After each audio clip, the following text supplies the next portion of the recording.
When you think about the 80s, you probably think about the Goonies. And when you think about kids' movies, you probably also think about the Goonies. The Goonies is one of those movies that supersedes both its genre and its time period. It's a classic that has lived on through so many generations and will for a long time to come. The classic 80s film is a story about a group of working class kids who set out to find a hidden pirate's treasure in their native Astoria, Oregon, but of course you know that. At least, now you do.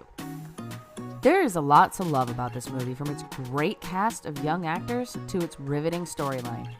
But there's more behind the scenes than meets the eye.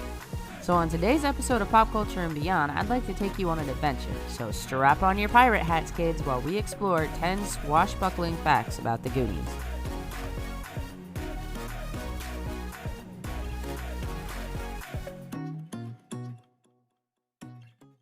If you've ever seen this movie, you remember this scene.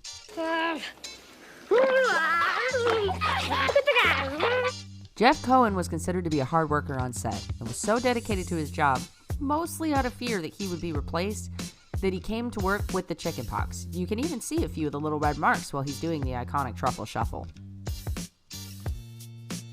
There was an entire Goonies oath that was cut out of the movie, more than the Goonies never say die. I will never betray my Goondock friends. We'll stick together until the whole world ends. Through heaven and hell and nuclear war, good pals like us will stick like tar. In the city or the country or the forest or the boonies, I proudly declared a fellow Goonie. Now, I don't know why they cut that out, but I sure would have liked to have seen it stay in. Sean Astin kept the iconic Goonies map.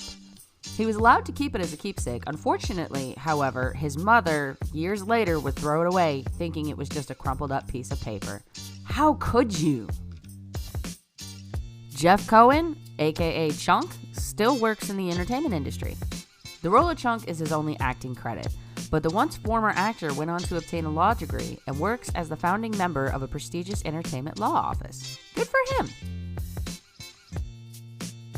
Both Corys were almost cast as Mouth. That's right, for those 80s kids out there, Corey Haim auditioned for the role of Mouth, but the part was given to Corey Feldman instead. They would later be cast together in the movie The Lost Boys, which cemented their role as the two Corys, but also solidified their relationship as best friends until Haim's untimely death. And on that note, every single thing they pulled out of Mouth's mouth was really in there. There were no tricks, no editing, no cuts. They did it all in one take. Sloth spent 5 hours in the makeup chair every day. His lopsided eye was controlled mechanically off screen, and aside from the scene with the pirate ship, it was imperative that he didn't get wet. The one time that he did, it delayed filming for an entire day. The Goonies' reaction to One-Eyed Willie's ship was 100% genuine. The kids were denied access to the soundstage where the massive pirate ship was built in order to hide it from them. It took 2 months to build, and the scene where the kids first see it had to be edited because a few of them used some not-so-family-friendly language upon its reveal. The water slide was also real. Apparently, crew members and some actors would sneak on set after hours just to ride it whenever they wanted to.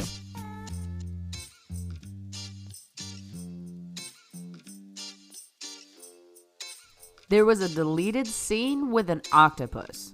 You might remember at the end of the movie where Data tells a reporter that the octopus was really scary.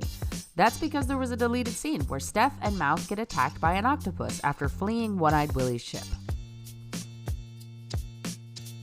And finally, a bonus fact.